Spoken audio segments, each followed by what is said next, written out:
Have you ever wondered why the classic tale of Snow White remains so popular? It's a story filled with magic, jealousy, and true love's triumph.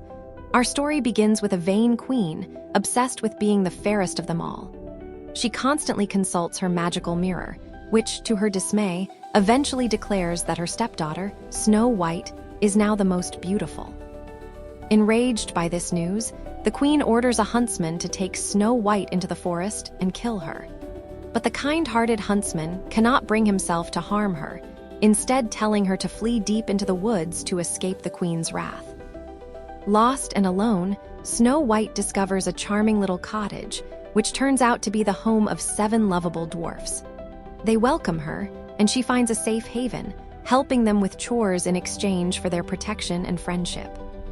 However, the queen soon discovers Snow White is still alive. Disguised as an old peddler, she makes several attempts on Snow White's life, each time thwarted by the vigilant dwarfs. But her final, most insidious attempt involves a poisoned apple, which causes Snow White to fall into a deep, death-like sleep.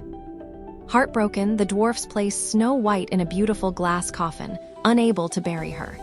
One day, a prince, riding through the forest, spots the exquisite maiden. Enchanted by her beauty, he convinces the dwarfs to let him take her. As the coffin is moved, a piece of the poisoned apple dislodges from Snow White's throat, breaking the spell. She awakens, much to the joy of the prince and the dwarfs. Snow White and the prince fall in love and live happily ever after, proving that true beauty and goodness always triumph over evil. Subscribe for more amazing facts.